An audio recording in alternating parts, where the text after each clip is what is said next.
Hey, welcome to Break the Board here. This is John. Sorry, a little technical difficulties this morning.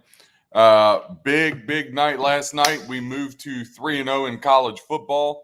We were able to get North Dakota State across the line. I have no idea what in the hell Coach Prime was doing there, throwing that ball towards the end of the game when he could have just ran out the clock. But luckily, it didn't connect, or that one would have ended up on bad beats for sure. But the Bison get across the line. I thought they did a really nice job running the football, really, especially early on. I felt like they really controlled the game against Colorado. Again, Shador Sanders looked amazing, but Travis Hunter, I mean, that guy, he's got to be a top 5 pick, right? I mean, he's just got to be.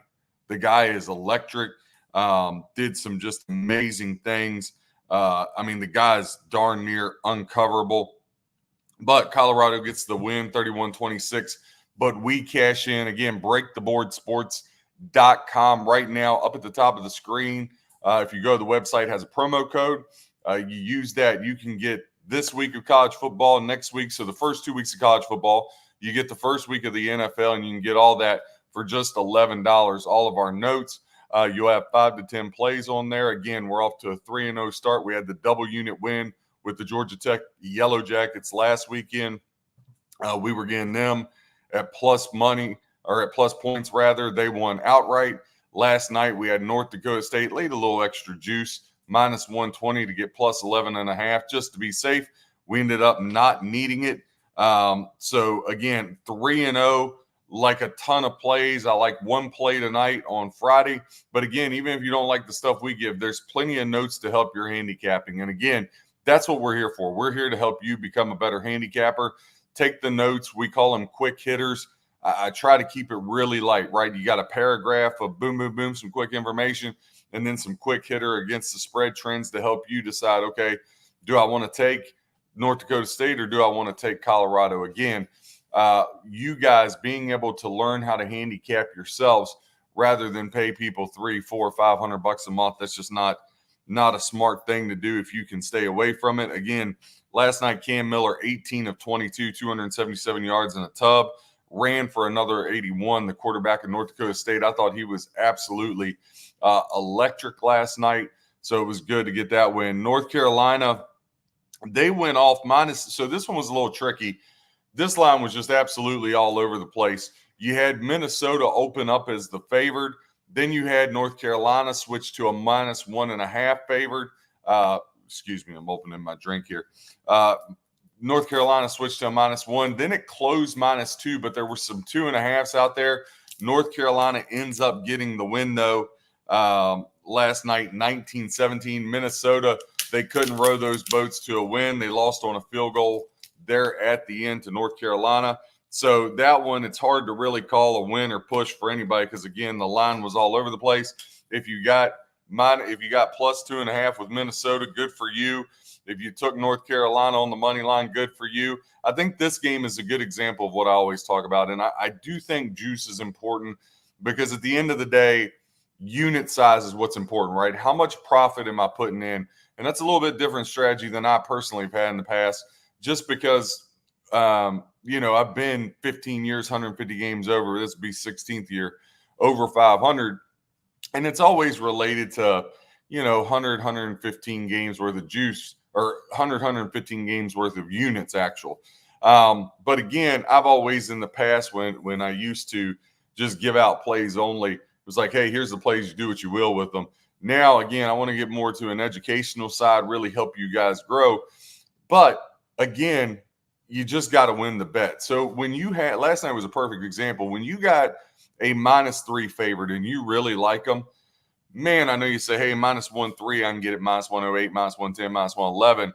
Why would I lay another 40 cents juice? Last night was a good example. These short favorites, a lot of times you just got to take the money line if you truly like them. If you don't truly like them, then just don't play the game. Again, the biggest advantage you'll ever have as a handicapper and a bettor is I don't have to make the bet, right? So I want to caution everybody to be really, really careful. Tomorrow is going to be amazing, right? First Saturday of college football, right out the jump. You got Penn State, West Virginia. You got Clemson and Georgia. You got the nightcap with Notre Dame and Texas A&M. It's just going to be a phenomenal, phenomenal Saturday. We've all been wanting it. Next week's going to be even bigger because you're going to have NFL Thursday, NFL Friday, college Saturday, NFL Sunday. Guys, don't get bit. Don't turn into an action junkie. Don't turn into, I got to bet every game, every prop. I had a lot of action, but at the end of the day, thank God I only lost $40. No, win you money. Don't believe this narrative out there. You can make money doing this, but you have to be disciplined. You have to have a plan, and your handicapping has to be spot on. And that's where we want to help. Please send us email, breaktheboardsports@gmail.com. Ask your questions. We would love feedback. Would love to help you. Again, you can go to that page. If you sign up to become a member, you will get 5 to 10 plays every weekend. You'll get the notes on all the games and breakdowns, but you're also able to send us 2 to 4 emails a week asking questions. And hopefully the plan is in October to move to where we can actually get on a one-on-one Zoom call if you upgrade your package, so I can get to meet you guys and we can just talk handicap and talk strategies, talk power rankings, talk what goes in to handicap. And one of the things I love is what makes a gambler tick, right? What are you looking at? And I learn stuff from people all the time in the business. There's a lot of, I would say, unfortunately, 90% of this industry is trash, but there's some really, really great people out there that do a really amazing job at this. The Matt Humans, Brad Powers of the world, people that really know their stuff. And then there's just some people that are just, they're making videos to get clicks. I want to make videos to help make you money. So again, North Dakota State gets home. North Carolina, Minnesota, depending on what happened, what line you got depends on where you fell on that one. North Carolina State, Grayson McCall comes over from Coastal Carolina, the quarterback. They did not cover the number. They actually really, really struggled against Western Carolina. Western Carolina gave them absolutely all they wanted. NC State was able to pull away late there, 38-21. Missouri had no problem covering that big 45 number. They win 51-0 over Murray State. Kansas 48-3 over Lindenwood. Coastal Carolina, a 3-point dog at Jacksonville State. And I tell you, Rich Rodriguez, our old buddy Rich Rodriguez, down there at Jack State got destroyed 55-27. That game went off. Coastal Carolina went off as a 3.5-point dog on that one. Moving right along. Tonight, you got some games on the slate. Lehigh and Army. Army laying 33. Your over-under for that game is 47.5 there. Also on the card tonight, you got Temple and Oklahoma. Oklahoma laying 42.5. Oklahoma, again, 62% of the bets, 79% of the handle. In that game, again, there's some stuff up on the website. You can go check it out. Temple's a really hard team to bet, in my opinion, right now. Oklahoma, I want to see what Brett Venables does. Obviously, 7 of the 10 losses in his tenure there has been by one possession. Obviously, they lose Gabriel, the stud quarterback, who's the front runner for the Heisman. He's off to Oregon. So I want to see how Oklahoma really stacks up and comes out here. Again, they're switching to the SEC. I don't think they're going to get a whole lot of pushback from Temple, but even though they're not going to get that quality pushback, I want to see how Oklahoma plays. Again, sometimes I'm not going to have a bet on this game, and there's a lot of times I'll watch a game I don't have a bet on because it's a studying exercise, right? Again, just like in, coaches do in games, you have to scout, you have to look at the numbers, tell you things, but there are little things you can pick up with your eyes to be like, what's the body language on the sideline? What's the play calling like? Again, another good example is, our old buddy Mario Cristobal. If you're counting on him to make a call late in the game, you're in a lot of trouble. But Oklahoma, again, 62% of the bets, 79% of the handle. Florida Atlantic, Michigan State goes off tonight.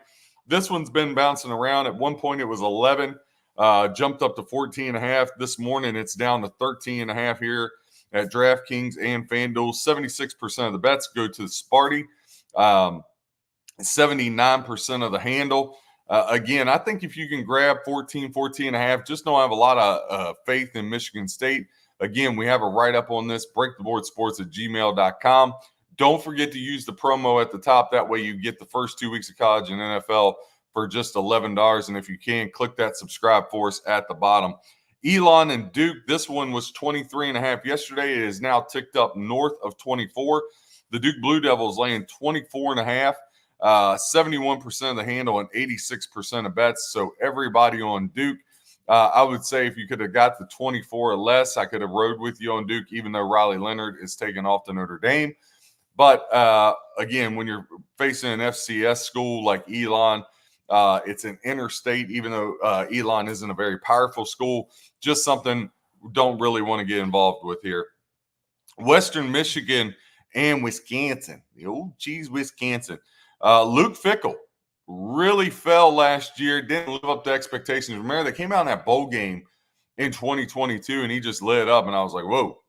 If Wisconsin, they've always had the big boys up front. Wisconsin always has solid D. They've always been able to run the football. If Luke Fickell is going to be able to get the air game going here, Wisconsin's a whole different beast. And then last year just sputtered the whole time. They open up against Western Michigan. Wisconsin is going to be laying 24 here, 24 to Western Michigan. Wisconsin will go off there. 30% of the bets on Western Michigan, 47% of the handle there. And when I look at this game, something that really intrigues me when I look at it is I'm looking at Wisconsin and that offensive and defensive line we just talked about. I think it's important for them to be able to establish the run, be able to establish it early and often, and get that passing game going. Again, it just really sputtered. Western Michigan, they should be able to really penetrate that defense and get across here. If they cover the number, it's going to help Wisconsin get overvalued as the season goes. So something definitely to look at there. And then the nightcap, TCU, the Horned Frogs. This one's bounced all over the place. Got up as high as 10 yesterday. It's came back down to 8.5 right now. Perfect 50-50 split as far as tickets go. With that being said, I don't think the 8.5 is going to move now that they got that ticket count 50-50 again. In a perfect world, the books want a 50-50 split because no matter who wins, they're going to collect the juice, right? Unless you have a really lopsided handle to where, hey, one team's only getting 19% of the handle and they're able to cover, then obviously they're going to make a whole lot more money. But the goal is the 50-50 split. Stanford receives 79% of the handle right now, only 21% for TCU. That Stanford team is really, really rough this year. Their over-under win total is 3.5 for a reason. TCU, not as good a year to follow up their national championship appearance 2 years ago with Max Duggan and company. But I think TCU gets the win here. But the number laying that much on the road is a little dangerous, even against a Stanford team. But look, this is a big one for Stanford. You get to open up at home. You're the nightcap game. So we'll see how that one ticks out. Again, please click subscribe. You can go to breaktheboardsports.com. Make sure you click on the promo code at the top so you get everything that you need there. Just to hit on, I'm going to scroll up here, just to hit on the Wisconsin game again. I wanted to touch back on that. Just trying to get my notes pulled up here. Is that if you look at the over-under setting at 56, Wisconsin and Western Michigan played back in 2017. It was a 24-16 win for Wisconsin. Again, things have obviously changed. Luke Fickell's there and all. But Western Michigan's hit the first half money line in 2 of their last 5 away games. If you bet that, it's been good for 4 units and a 75% return on your investment. And they've covered the first half spread. Check this out. Western Michigan Broncos have covered the first half spread 5 of their last 6 away games. If you've been following that trend, you're up 3.95 units. The return on your investment is 61%. Right now, you can get Western Michigan plus 14 for the first half there. Is Wisconsin's laying 14. Wisconsin, 5 straight games in a row. They've hit the first half over. That over right now sets at 30. If you've been following that trend, it's been good for 5 units, and it's gotten you a 91% return on your investment if you just blindly bet that. TCU and Stanford. TCU has hit the game total under. So for the whole game, they've hit the under in 8 of the last 11 games that they've played in. If you have been following that, you're up 4.70 units, 39% return on your investment. They've hit the first half over. So TCU, very much an over team. They've hit the first half over 4 of their last 6 games. If you've been following that, you're up 1.6 units, a 23% return on your investment. Here's one, though. You would think we said, TCU win. It would just be a matter of if they cover. But they've only hit the money line. So they've only won 4 out of their last 11 games. So if you've been just betting TCU, money line, you're down 18 units and you're down 52% return on your investment there. Stanford has hit the first quarter money line in 3 of their last 6 home games. If you had just bet them to win the first quarter, you're up 5.95 units with a 99% return on your investment. So again, Stanford, first quarter money line in 3 of their last 6 home games, up 5.95 units, 99% return on your investment. Right now, best odds you can get is out there on Stanford on the money line first quarter is plus 175 you can find out there. So listen, again, plus 175, maybe pair it with something for a little parlay, get you something good there. Again, Stanford really, really going to struggle. They've hit the game total under 4 of their last 6. Right now, the highest over-under you can find is 60. Looking across here, there's a 60.5 offshore, but DraftKings has it at 60. That would give you a 27% return on your investment. So lots of good stuff there for the nightcaps. Again, go to breaktheboardsports.com. Click on at the top. You'll get a promo code. You can get the first 2 weeks of college football and first week of the NFL for $11 there. We'll have 1 play tonight, and we have 8 more plays for the weekend, and then you have breakdowns of every game. So like Western Michigan and Wisconsin, that's not a game I'm personally been, but I'll give you stats and stuff on there, again, for you to follow and knock out yourself. Penn State and West Virginia, again, this game, this is a rivalry, not the same conference, but man, they're not split by very much. West Virginia, Morgantown's going to be rocking tomorrow. Almost got tickets to this game because it's not a long drive for me. West Virginia, they're going to bring back all 4 offensive linemen, 4 of the 5 rather, 3 seniors and a junior for Hunter Green to stand behind. West Virginia, this game last year was 7-7 in the second quarter before Penn State scored 24 unanswered. Obviously, the running back room is one of the strongest in the country for Penn State. We always know their defense is stout, even though Manny Diaz, the defensive coordinator, he was only there for a year anyway. He's taken off to be the head coach of Duke. And West Virginia, this team is a sleeper to win the Big 12. West Virginia could get hot and on a roll. Penn State better be very, very careful here. Line has kept bouncing around between 8.5 and 8. Right now, the line sets at 8.5. Penn State, 63% of the ticket count to 37% of the ticket count for West Virginia. 51% of the handle goes to Penn State, 49% West Virginia. So again, money split, leaning a little bit more. I would say the public's definitely back in Penn State here. And then you got a little bit of a mix back in your West Virginia, Penn State. For me, again, I say this all the time, I just cannot trust I cannot trust a James Franklin team. He's just let me down too many times, not only as a fan, but as a bettor. I remember a couple of years ago, had him at Indiana, and they couldn't figure that debacle out when Michael Penix ran all over them. I've seen them be up. I've taken them numerous times against Ohio State. They've had the outright win, and they've lost in the fourth quarter and not even covered. I've seen Penn State struggle against Purdue. Like, I just can't do it. To me, you either take the dog here with West Virginia plus the 8.5, or you don't bet the game. It's just a personal opinion. If you take Penn State, I hope you win your bet. I'm not going to personally be playing this game.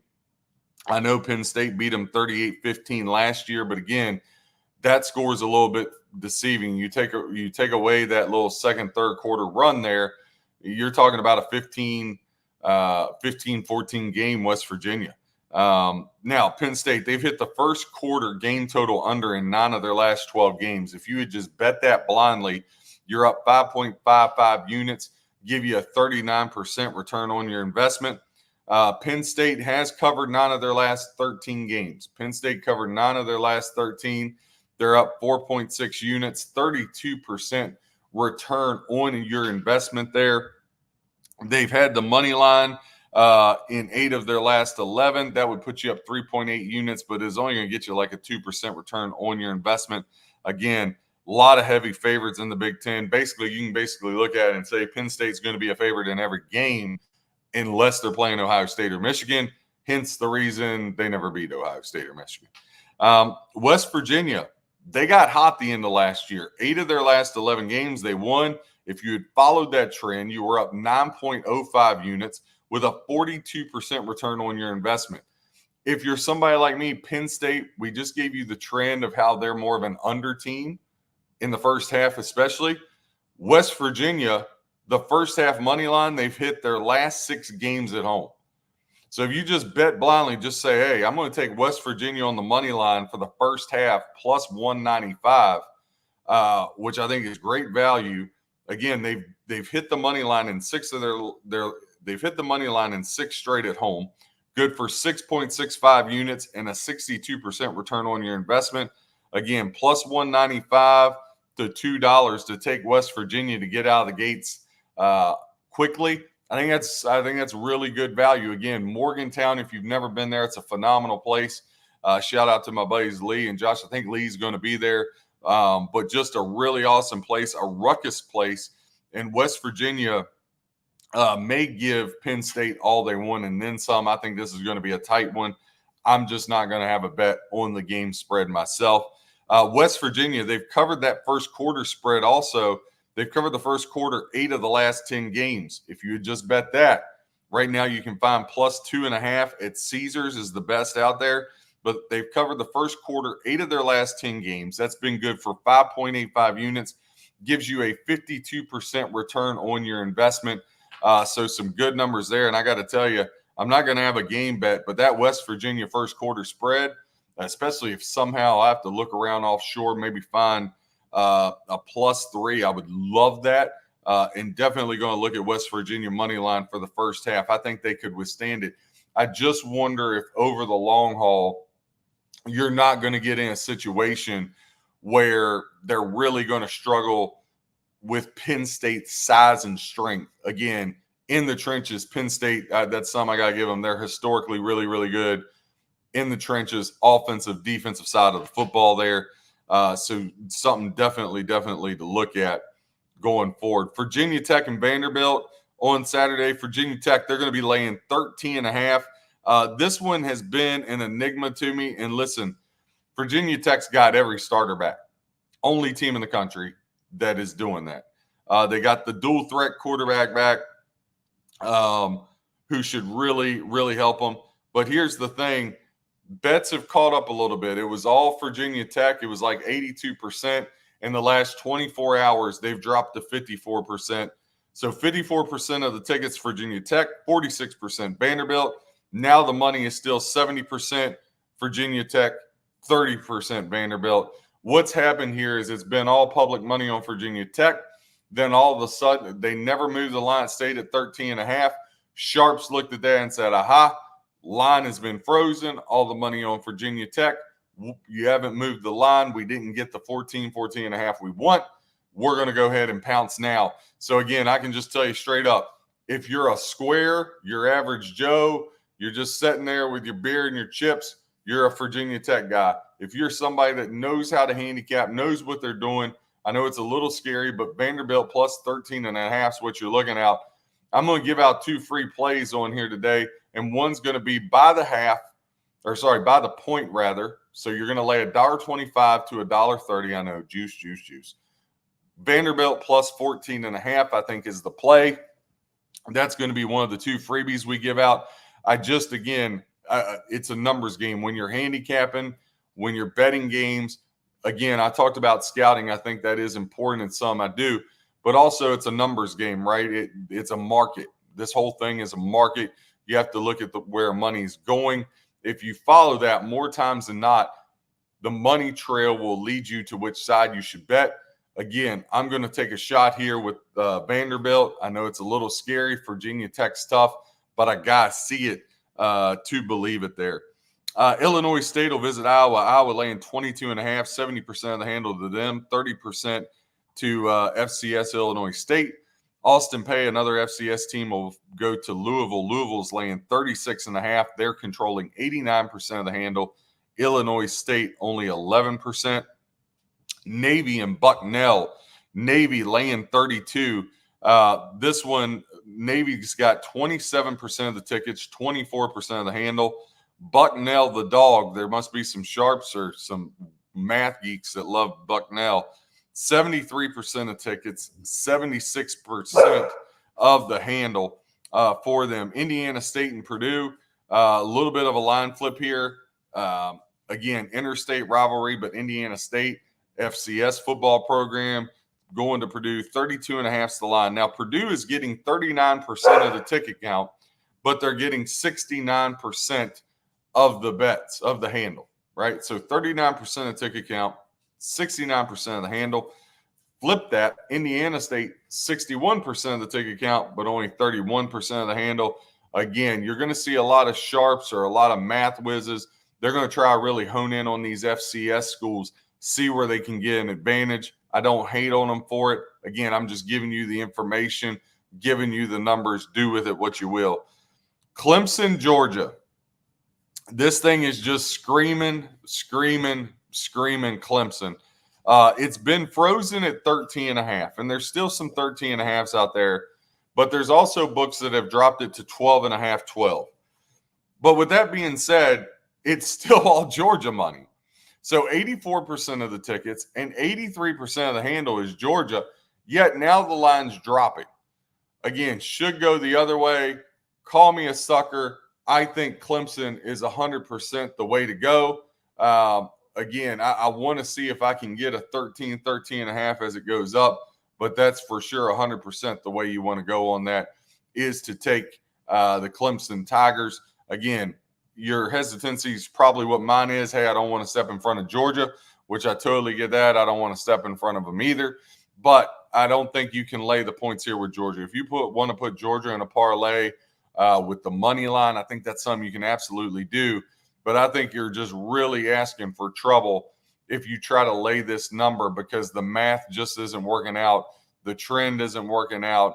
It's just not, I know everybody's down on Dabo and don't really know if Clay Klubnik is a good quarterback, but Clemson is hungry. I know this is Georgia's home away from home, but last time they were in this building, they lost 27-24 in the SEC championship game to Alabama. I really think this is one of the sucker bets of the weekend because people are just going to see it and they're just going to keep pounding Georgia. And I think there's a good chance they could be disappointed with that. To me, it's either Clemson or nothing. Chattanooga goes to Tennessee. Tennessee laying 38.5. Chattanooga, one of those teams not getting a lot of love. Not only do they only have 17% of the bets, they only control 6% of the handle compared to 94% of the handle for Tennessee. South Dakota State, the Jackrabbits at Oklahoma State. And I got to tell you, South Dakota State made me feel North Dakota State made me feel a whole lot better last night about what they're doing there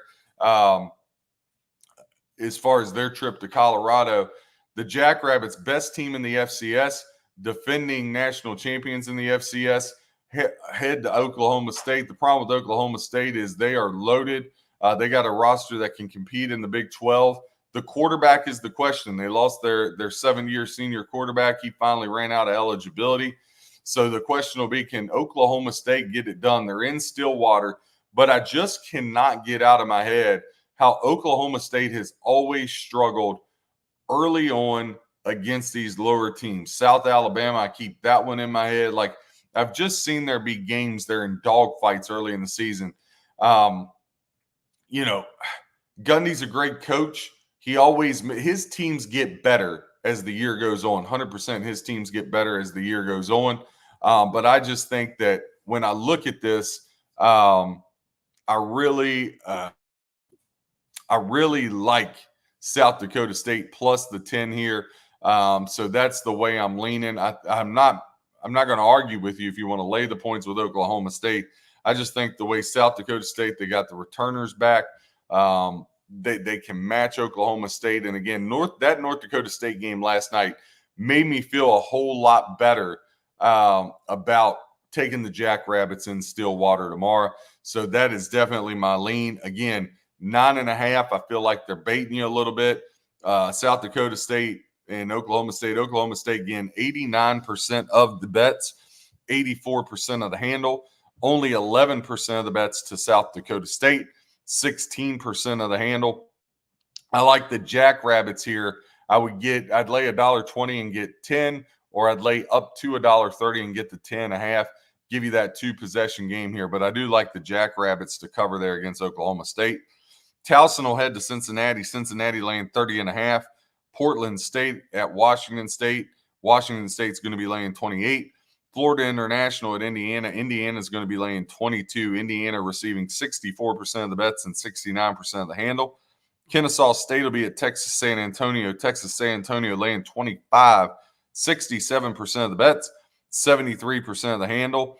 Eastern Michigan is at UMass. This might be the only time you see UMass favored all year long. UMass, again, laying 3. They're receiving 46% of the tickets, 54% to Eastern Michigan. UMass, 65% of the handle, 35% to Eastern Michigan. Ohio and Syracuse. Syracuse laying 18 with the new head coach. They're returning 16 stars there. 64% of the bets on Syracuse, 88% of the handle, only 12% of the handle on Ohio. This line, it was at 17 for a while. The past week and a half, it's been at 17.5. Finally ticked up to 18. Hard to believe the way Ohio finished last year, but again, they graduated a ton. Syracuse got the new head coach. Syracuse really, really excels against the MAC.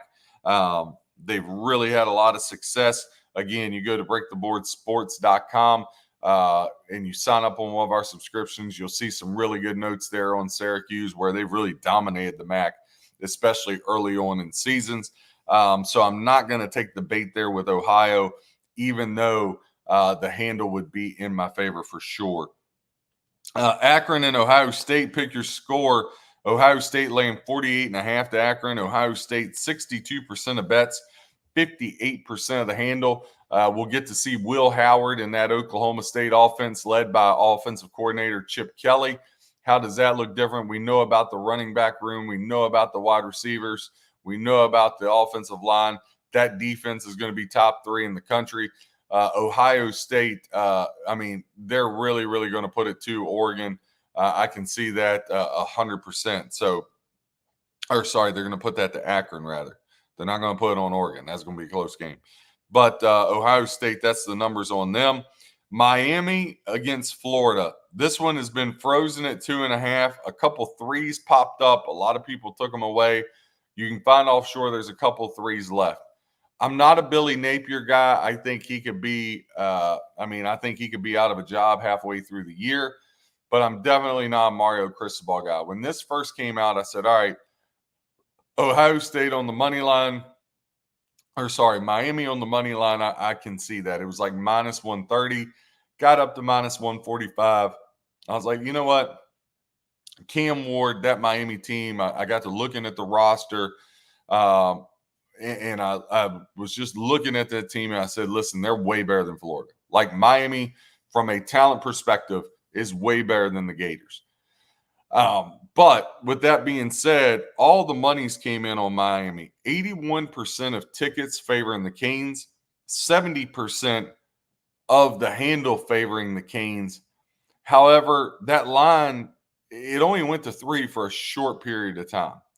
And what I noticed was, again, public likes certain teams. They like Coach Prime in Colorado. They love their Miami. They love their Florida State. They love their Ohio State, right? There's just certain schools that they love, and they'll just bet them regardless. And I think this is really a trap. Miami should win this game by 2 touchdowns. I'm not going to argue that. And again, I don't have a lot of faith in Billy Napier, the head coach of Florida. But the fact that this game is in the swamp, and I know again Miami plays in heat, so it's not going to affect them all that much from a heat perspective. But the swamp is a tough place to play. Again, Florida, they had Utah down there last year. Utah was able to get a late win. They gave them all they wanted. Again, that Florida team was much better. I understand that. But I just think you cannot go putting your faith in Mario Cristobal. I got to see it first, so I'm off of Miami, not going to play the money line. If you do play him here, I totally get your point. But I think the sharp play, according to this, you got to find a 3 and take Florida +3. Maybe you spend a little extra juice, get like $1.30, $1.25, $1.30, take Florida +3.5. I also, again, I don't like playing a lot of college football teasers. I think they're sucker bets. I think in the NFL it is great teasing opportunities. However, all that being said, I do think there's opportunities here and there to spot do it, right? Like I'm not a big prop player, but there are spots I look at and I'm like, okay, that makes sense. I'm going to take a shot here. If you were to tease Florida and get them up over 8.5 or get them to a 10, and you paired them with somebody else that you like, I wouldn't be mad at you about that. Again, when you make a bet, I think one of the biggest things you have to ask yourself is you're making the bet to win, obviously, but if the bet loses, can I live with it? Meaning, after my work, my handicap, and all that, if I lost the bet, can I look back and say, hey, I missed that one, or hey, the handicapping was right, just didn't work out, right? Something funky happened during the game, whatever. Because sometimes you can handicap the game perfect, right? And then just stuff happens, a la Ohio State and Northwestern a couple of years ago, like throwing, you always see it on bad beats, and I always laugh. I'm like, all those bad beats Scott Van Pelt has at the beginning, like 3 of them, I had the side that the bad beat was on, right? Like sometimes stuff just happens that's out of your control. But if you can look at it and say, hey, I didn't lose the game because I was a moron. I lost the game because the handicapping just wasn't there. Now, if you're just blindly saying, again, you get off work on Friday and you're just firing bets all weekend, then whether you win or lose, 90% of that's pure luck, right? There's nothing that goes into it. You're just going off gut and brain. That's luck. It doesn't make you smart, doesn't make you a good handicapper, right? But I think if you look at it and say, hey, I followed trends, I followed this, I followed that, I broke down everything, I really need to look at it and say, okay, did I win the game from a handicapping standpoint and it didn't work out? Or, hey, my handicapping was way off, I need to go back to the board. What did I not see that I should have saw that would have made it better? So moving on, you got Colorado State at Texas. Texas laying 32. Again, total reverse numbers here. 62% of the bets are in Texas's favor, but 65% of the handle are in Colorado State's favor. Again, Texas, 62% of bets, 35% of the handle, 38% of the bets going to Colorado State, but 65% of the handle. This is a classic Joe's Pros matchup, sharp square matchup. Again, the thing I would really caution you on, and we got a good write-up on this, again, breaktheboardsports.com. You can get the first 2 weeks of college, first week of the NFL, all that for $11 if you use the promo code at the top of the website. Again, please click subscribe here. Follow us every Monday, Wednesday, Friday, 9:30. We go at least an hour breaking down games and handicapping. This Colorado State, Texas, I know Texas is one of the best teams in the country. I know with Quinn Ewers, they're electric. They got a ton of people back, 15 returning starters. However, when I look at that, they also have Michigan on the road next week at the Big House, right?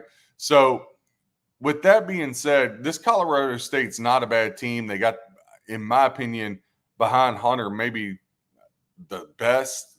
He's definitely top 5 receiver in the country in Horton, Colorado State. That guy, he's first round NFL draft pick.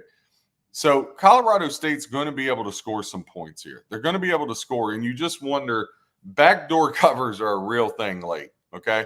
we saw this even last night. Clemson or Colorado's got the game covered, and they're still throwing the ball around, right? So they don't like taking knees in college football. I don't know what it is. I don't know if it's ego thing or what. They just don't like taking knees.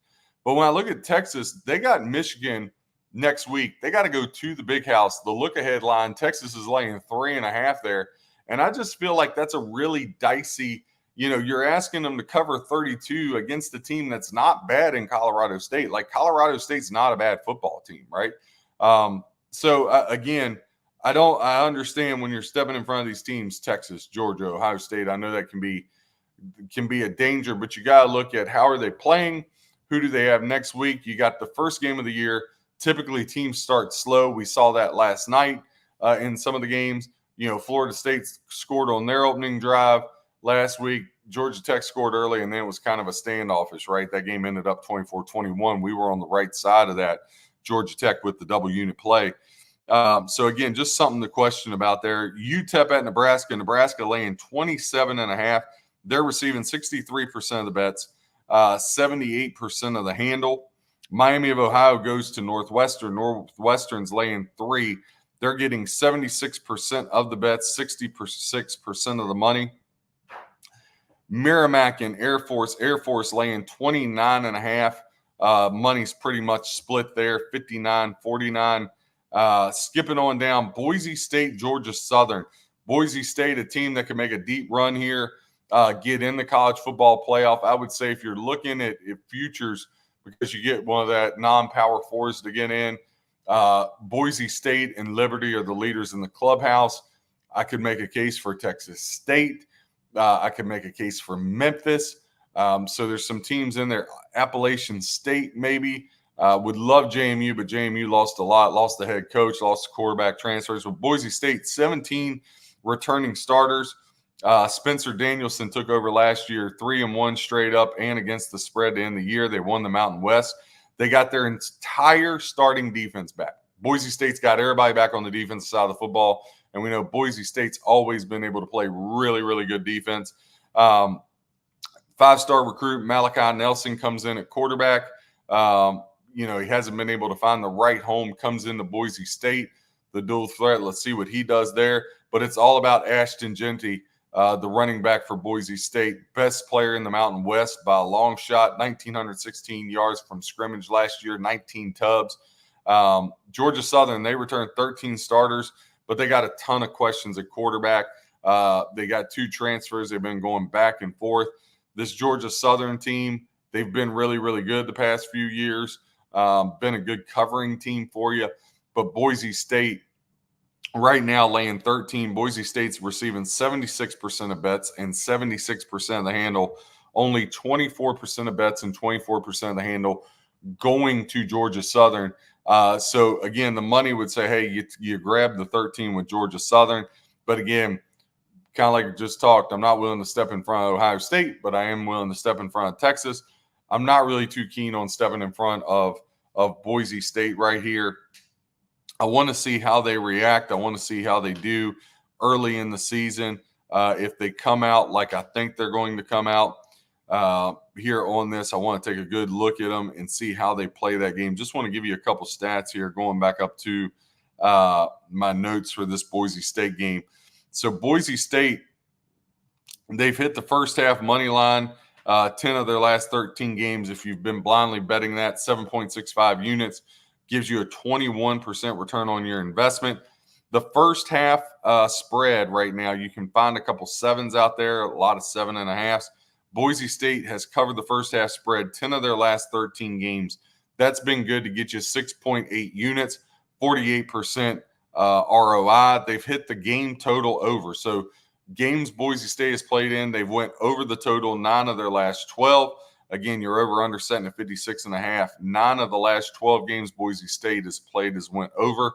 If you bet that blindly, 5.70 units, 43% return on your investment there. Georgia Southern, just to back up that trend, Georgia Southern's the same way. They've hit the game total over in 5 of their last 7 games. They've went over the total of that 56.5, 3.9 units up, 51% ROI. Also, Georgia Southern has hit the first half over 4 of their last 5 games at home. That's been good for 2.95 units, 51% ROI right now, pretty much stayed across the board. That first half over under is 28.5. So again, that's been a good stat for Boise State. They went over that first half total. And again, 4 of the last 5 games at home for Georgia Southern at home have went over the total. So a lot of trends there pointing towards first half over and game overs there in that Boise State, Georgia Southern. Do what you will with it. Not something, I'm not a big totals player. Again, I'll give you stuff on that to help you. It's just not something I've had a lot of personal success with. I think I bet all sports across the board, but I really focus on the game itself. So again, I'm going to give you trends. I'm going to give you information for totals and for props, but it's not going to be some in those 5 to 10 plays. You're going to get straight up plays. You're not going to get a whole lot of props and, stuff like that. You may get a couple suggestions for parlays, like, hey, you take this prop, you can do a little something with it. But again, it's more about us giving you information to help you become a better handicapper. BreakTheBoardSports.com, $11 for first 2 weeks of college and first week of NFL. South Carolina laying 21 to Old Dominion. 81% of the bets are on South Carolina and 89% of the handle. It's been all South Carolina all the time on this one. Skipping down a little bit, UNLV at Houston. UNLV catching 3. Now, UNLV, 27% of the bets, 53% of the handle, compared to Houston, 73% of the bets, 47% of the handle. Again, some reverse line there. Sam Houston State at Rice, got a little interstate rivalry. Sam Houston State catching 10. The money's pretty much split ticket count-wise. 52% to Rice, 48% to Sam Houston State. But then when you flip over to the handle, 68% goes to Sam Houston State, 32% to Rice. Alabama, Western Kentucky, Alabama laying 31.5, 89% of the ticket count on Alabama, 91% of the handle goes to them. Western Kentucky only getting 9% of the handle as they're catching 31.5. The only thing about that is Kalen DeBoer, he starts his new tenure there at Alabama. But this Western Kentucky isn't your same typical type of Western Kentucky team. Furman and Ole Miss. Ole Miss, again, you know how much I love them. I got some Jackson Dart to win the Heisman at 15-1. I really like Ole Miss. I think they finish as one of the top 4 teams and catch a bye there in the first round of the college football playoff. They're laying 42. Ole Miss catching 80% of the ticket count, 90% of the money. I know you might say, well, John, you love 20% ticket count, 10% of money with Furman. That's your thing. This Ole Miss team, you're not going to catch me stepping in front of them facing an FCS team. All right. Maybe I step in front of them later on in the year against a Georgia or an Alabama, or you catch them in a Mississippi State rivalry game and just the points where I'm not stepping in front of them here. I think they absolutely roll Furman. I think this game looks a lot like Missouri last night when they put a 51-0 spot on Murray State. Again, I'm not a guy that's going to lay 42. I would say 20 to 21 in a college football game is about all you're going to get me to lay, unless it's like some exotic teaser or something on that part of it. But I do think Ole Miss and the Rebels roll here. Can't wait to get down there. I'm down there actually into this month doing a little show. So looking forward to that. Thank you there, Ole Miss. UCLA and Hawaii. This one, CBS. Hawaii gets a 7:30 game on CBS. Good for them. Last week they had Delaware State.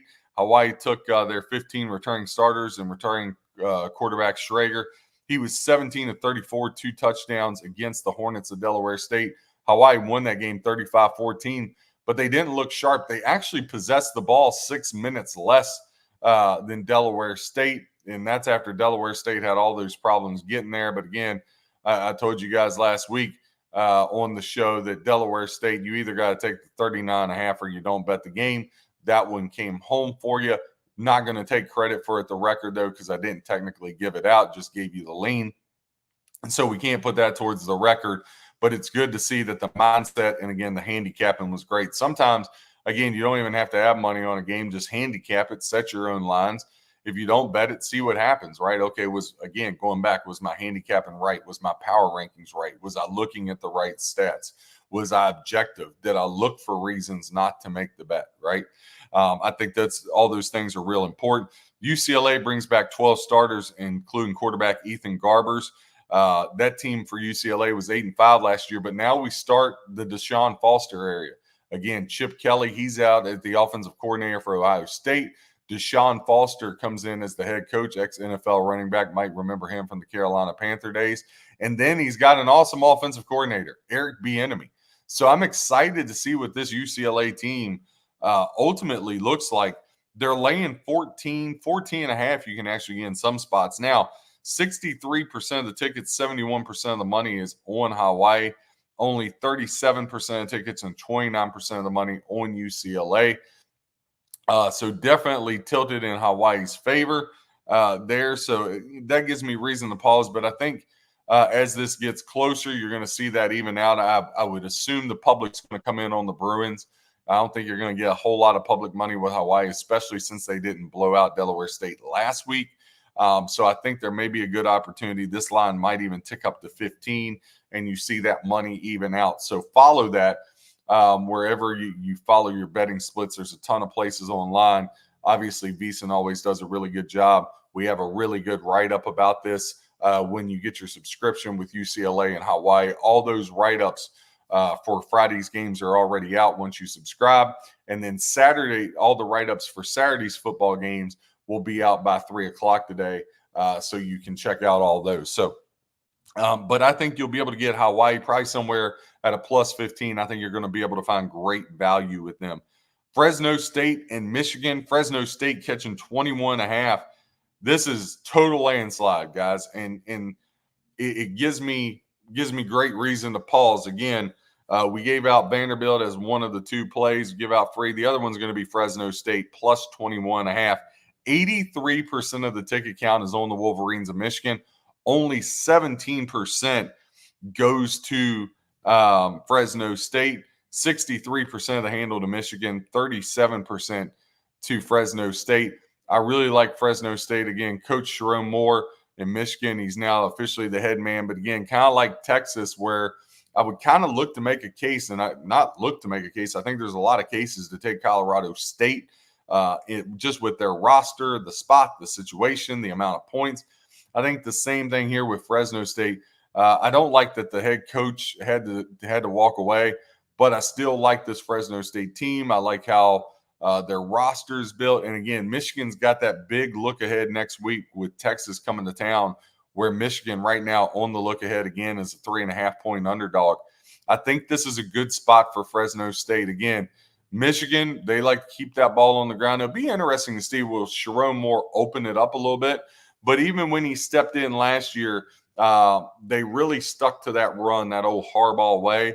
When that happens, Michigan does go a little up-tempo, even though they run the ball, but that clock bleeds a little bit more. And I don't think Michigan's offense is going to be as electric. Listen, I don't care who they got over there. J.J. McCarthy, Blake Corum, you're still missing a lot.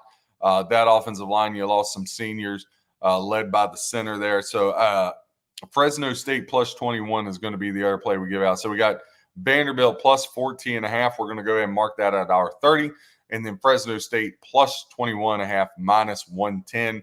Those are going to be the two games we give out this week. We'll see if we find a third here somewhere, but I want to at least give you guys two games every week in football and college. And we'll give you one or two NFL. Everything else, you'll have to go through the site. Again, breaktheboardsports.com. Click subscribe down there for me. This show airs every Monday, Wednesday, Friday, 9:30 a.m. on the Eastern time. And you can follow me tomorrow, Saturday. I'm going to be giving updates on betting splits, lines, all that. I'll be firing that off on X. Kentucky, Southern Miss, Kentucky, 27 is what they're laying. 57% of the ticket count going to the Wildcats. 69% of the money, 43% of the bets on Southern Miss, 31% of the handle on the comeback there. Idaho at Oregon, Oregon laying 43.5.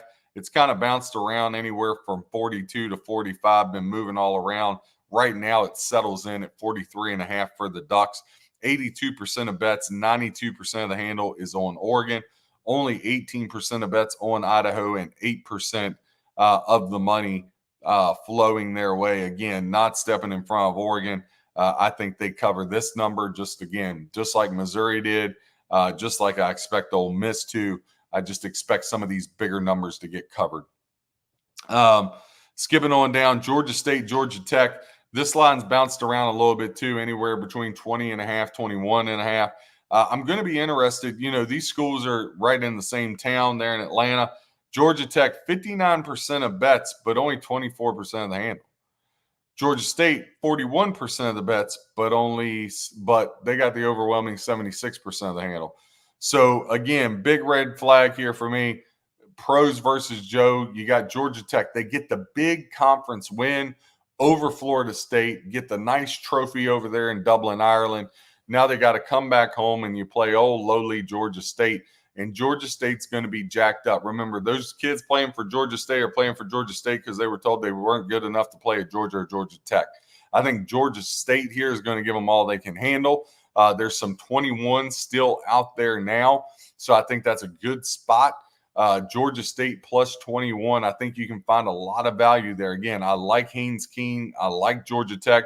I think they're going to be a big player in the ACC. But again, a lot about handicapping is about spots, right? What spot do you find that team in? Where do they fall in? And I just think this is a great spot for Georgia State. This game may even be closer in the second half, not just the first half, but maybe closer in the second half, especially late in that third quarter. If it is, it'll set you up pretty good. Again, North Dakota State had a good recipe. I think you're going to see a lot of teams, South Dakota State, with that same recipe. I think Georgia State's going to have that same recipe. So a lot of opportunity here to get caught up with that. Notre Dame and Texas A&M. Notre Dame catching 3, 41% of the ticket count, 60% of the money on Notre Dame. Texas A&M, 59% of the ticket count, 40% of the handle on Texas A&M. This thing opened up Notre Dame 1.5, and as soon as they lost the left tackle with his ACL, it has just kept going and going the other way. Texas now a 3-point favorite against Riley Leonard and Notre Dame. I know College Station and that 12th man is a tough place to play. I can't wait to watch this game. I'm a Notre Dame fan. 3, I mean, that's just an interesting number. When the public gets a hold of this, Texas A&M, 59% of the tickets, Notre Dame, 41%, but Notre Dame has the money, 60-40. I think this is going to stay about where it's at dead split. I just wonder, will the books move off the 3? There are a couple 2.5s here, 3s. I don't see any 3.5s. But again, if you're going to take Texas A&M, 3 is a tough number. I've always said I think one of the worst things in the world is a push, right? Like, you did all that work and you got to push. I don't want to push. If I lost it, I want to lose it. If I win it, I want to win it. So again, if you're looking at Texas A&M, I would look to the money line minus 140, minus 145. If you're looking at Notre Dame, I would buy the half point and lay $1.20, $1.25 to get plus 3.5. If this game, if you take 3, right, and either team is lining up for a 32-yard field goal with 3 seconds left, you're going to feel like a moron if you're either laying 3 or getting 3. It's just as simple as it is, right? So my question would be, especially if you're a person that does all that handicap, I did all that work in a game I knew was going to be a close game, and 3 is the most obvious number that a football game can fall on. Like, again, don't be a cheapo. Again, yes, you have to be responsible. Yes, you got to take juice into account. Yes, you got to take units. That's what we're ultimately going for. But before any of that jazz counts, you still got to win games. All right. So in the words of Herm Edwards, you play to win the game. Don't play for the push, play for the win. So again, if you're going to take Texas A&M, lay that money line on them minus $1.40, minus $1.45. If you're going to take Notre Dame, please don't be cheap. Buy the half point, get you a plus 3.5, minus $1.20, minus $1.25, depending on where you shop for your shoes there. James Madison, again, they lost a lot. They're going to Charlotte. They're laying 8.5. The betting split here really intrigues me. Some of the work, Charlotte, they got better as the season went on. Again, James Madison has a phenomenal program, but they just lost a ton. They'll reload, but I do think the Dukes of James Madison will take a little bit of a step back. Charlotte receiving 23% of the ticket count and 41% of the handle. 77% of the ticket count goes to James Madison and 59% of the handle there. SMU will look and see if they can bounce back against Houston Baptist. SMU is going to be laying 53.5. They only are getting 21% of the bets, but they are getting 51% of the handle.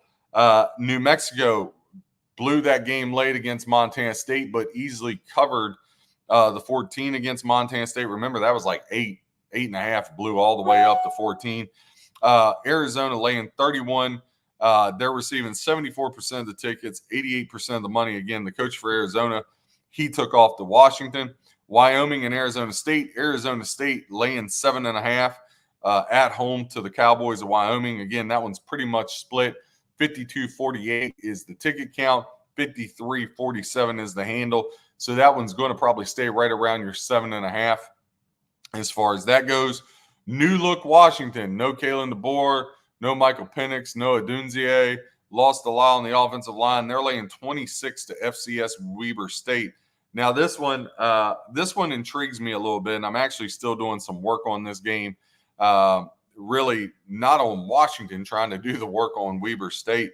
87% of the ticket count is on Washington, 13% Weber State. Washington, 27% of the handle, 73% to Weber State. Sunday night, LSU laying 4, 73% of bets going their way and 70% of the handle, 27-30 on the comeback for USC in that game. When you look there, a couple of stats just to run through real quick here that I think are interesting if you're looking at. That's a tough game Sunday to handicap. It's going to be at Allegiant Stadium. They're in Vegas. LSU has hit the game total over 12 of their last 13 games. So in 12 of their last 13, LSU's hit that over. If you blindly bet that, that's been good for 10.9 units and 76% return on your investment. Right now, you can find your over-under setting at 64 there at DraftKings. LSU's hit the first quarter over in 7 of their last 9. That's good for 5.8 units, 53% return on your investment. Your over-under for the first quarter is 13.5. So if you get a 7-7 at the end of the first quarter, you win that. DraftKings has it 13.5. I think that's a good lean, LSU USC over the 13.5 for the first quarter over. Again, LSU's hit that 7 of their last 9 games. USC, they've hit the over for the game 8 of their last 10. That's been good for 5.8 units. Again, 53% return on your investment. And just like LSU, USC's hit that first quarter game total over in 5 of their last 6 games. Exact same trend. Good for 5.15 units and a 78% return on your investment for USC. USC has also covered the first quarter spread 3 of their last 4 games. That's been good for 2 units and 40% ROI. They're laying 2.5 in the first quarter. Maybe you look at a little money line. First half game total over 4 of their last 6. Been good for 2 units and 26% return on your investment for USC. Looking back at Arizona State and Wyoming, Wyoming's won 7 of their last 10, but Arizona State here has hit the first half money line 4 of their last 7 games. If you've taken that, it's been good for a whopping 11.8 units. They've hit the first half money line 4 of their last 7. That's been good for 11.8 units and 169% return on your investment. Though you're laying a lot of juice here, minus 225 on the Devils in the first half. So maybe you do a little parlay Devils first half with over first quarter in that USC LSU game to give you a little buffer there, give you some plus money there going into that. So again, go to breaktheboardsports.com. Look up at the top of the website. There's a promo code.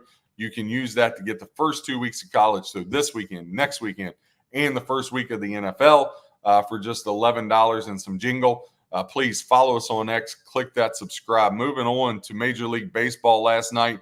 We gave out 3 plays. The Braves at plus money. We had them plus 135.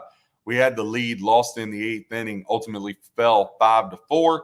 But we had the Toronto Blue Jays plus 120, that cash, and the Houston Astros minus at R55, that cash.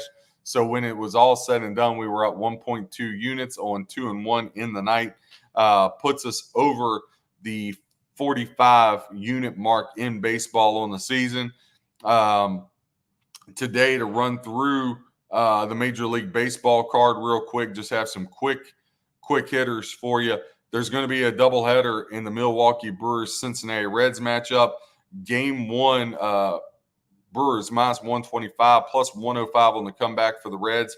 Brewers have won 7 out of the last 10 that these two teams have matched up. Brewers are going to send, let me just see, because they were trying to decide, was it going to be, I saw Colin Rea at the first was going to be the starting pitcher, and then Freddie Peralta, they played with him being the starting pitcher. So yeah, first game, Colin Rea and Nick Martinez are going to be your starters on that one. Second game of the doubleheader, Hall will be the pitcher for the Brewers. Louder will be the pitcher for the Reds. Minus 105 both ways on that one. Another big one as far as playoffs are concerned, you're going to have the Atlanta Braves at the Philadelphia Phillies. Again, we had the Braves at plus money last night. They couldn't get across the hump. Braves have taken 4 of the last 6 from the Phillies, though it didn't work out for us last night. You're going to have Lopez against Suarez. Now, Suarez, his record in his ERA looks great, but if you dive in deeper, in his last 5 starts, he's 2-3 with a 6.58 ERA. Hasn't been very good. Phillies laying $1.40. Braves plus 120. So Lopez may be the lean there for you. Boston Red Sox at the Detroit Tigers. Boston laying $1.20. They've taken 7 of the last 10 away from the Detroit Tigers in their matchup. They're going to throw Tanner Houck. Mize is going to go for the Tigers. To me, Boston Red Sox, I think they're out of it. Mathematically, technically, they're not out of it.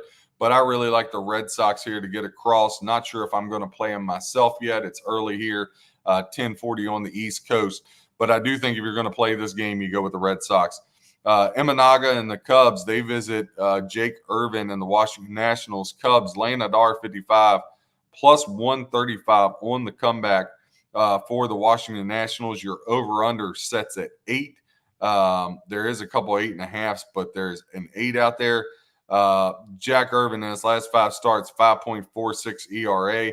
I'm not crazy about laying that price on the road with the Cubs, but I think if you're going to bet the game, the Cubs are the only way to go on there. But that's going to be a stay away again. You got 2 teams. We said this all week. When you have 2 teams that are out of the playoffs, it's really, really hard to feel good about taking a side. You got to wonder about the motivational issue of it. Who's in and out of the lineup. There's just a lot there to decipher. So a stay away. Tampa Bay Rays welcome the San Diego Padres to town. Padres, Martin Perez will get the call. Taj Bradley will get the call for the Rays. Rays are going to be laying $1.30 plus 115, or actually plus 112 on the comeback for the Padres. Now, Tampa, they've taken 7 of the last 10 against the Padres, but the Padres have taken 3 of the last 4, including 2 of 3 last year in their matchups. Bradley 1-4 with a 7.96 ERA. Perez, he's been on a roll as of late. Padres tied with the best record in baseball since the All-Star break with the D-backs. As to where on the flip side, the Rays have just totally fallen off a cliff. We're going to grab the San Diego Padres here. That's going to be a play today, plus 112 with the southpaw Martin Perez. So we're definitely going to roll that out there. St. Louis Cardinals at the New York Yankees. Yankees laying $1.90, plus 160 on the comeback for the Cardinals. Eric Fedde will get the call for the Cardinals. He's 2-3 with a 4.23 ERA. Marcus Stroman will get the call for the Yankees, 3-2 with a 5.73 ERA. Both of these teams have been destroying me all year long. So the fact that they're playing means I want absolutely nothing to do with the game. If you bet the game, God bless you, good luck, and good night. I want no parts of either team. Pittsburgh Pirates at the Cleveland Guardians. Guardians laying $1.60. Comeback for the Pirates is plus 135. Bradley Falter will go against Lively of the Guardians. I like the Guardians here. They're going to be a double unit play. Falter in his last 5 starts, 3-2 with a 4.91. Guardians, Ben Lively, 3-2 with a 4.28. But the Guardians really need this game. The Pirates are a dead team. I like the Guardians because they're at home. I don't like Falter. He's not a pitcher I've ever wanted to back.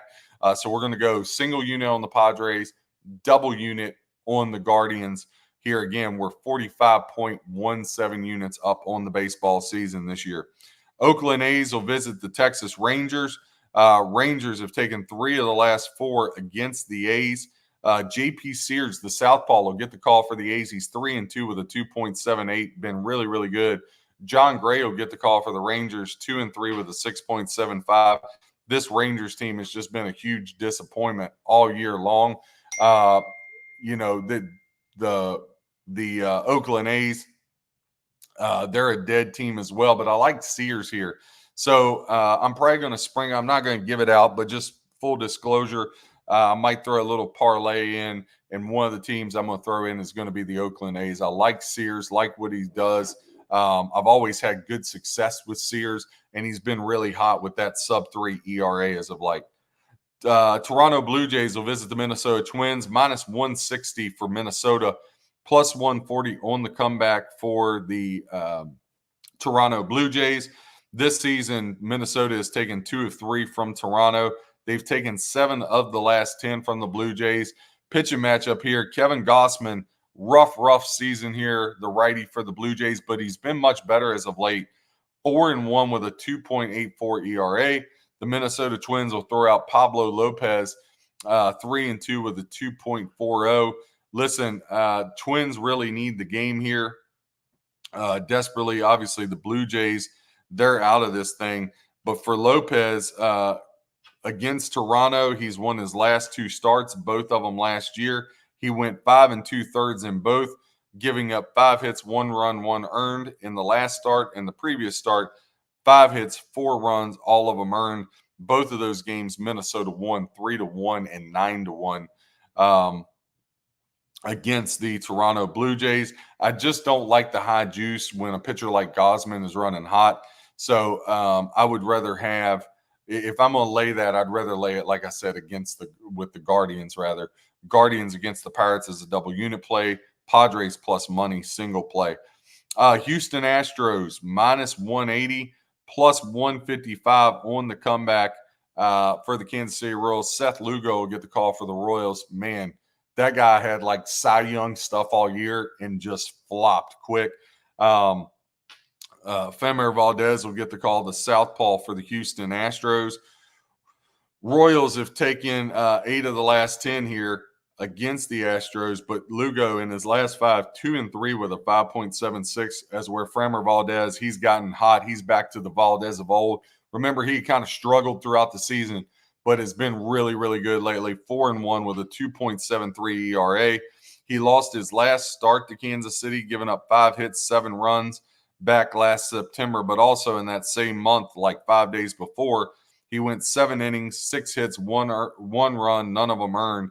In his other start, he's only given up 2 runs. So he's 2-1 against Kansas City, though he lost his last start out against them last year. Seth Lugo against Houston, he won his last start back April of this year. 6 innings, 7 hits, 2 runs, both of them earned 2 strikeouts. But again, that was back in April. Lugo was a much different picture. Now, we had the Astros yesterday, minus 155. I can't bet them today at minus 180. Too much juice. We made our money yesterday. Royals are still a good team. Royals are still competing for the Central. I feel like they're in, right? I mean, I guess Boston and the Mariners, technically, mathematically, they're not out. but I feel like they're both done, right? I feel like now it's just positioning in the American League, who wins the division and who becomes wild cards.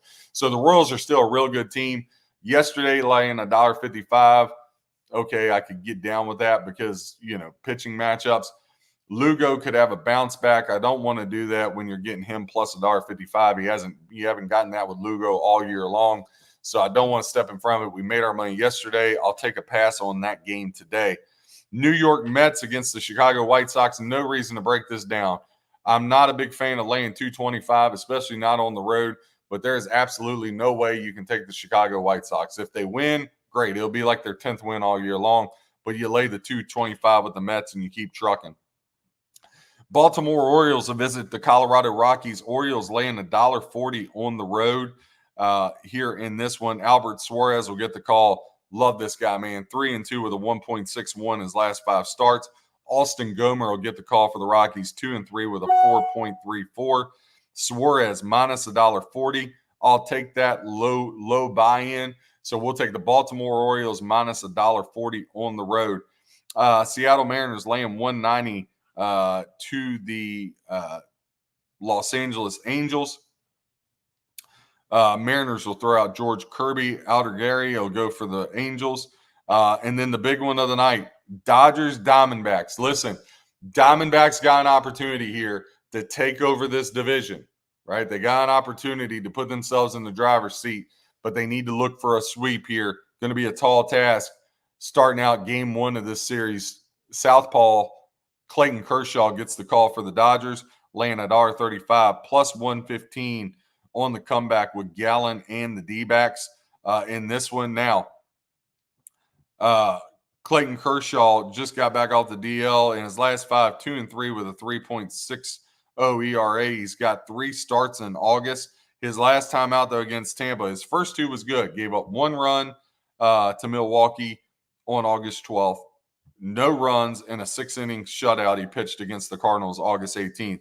And then the 24th, just a couple days ago, he went 5 innings, gave up 9 hits and 5 earned runs against the Tampa Bay Rays.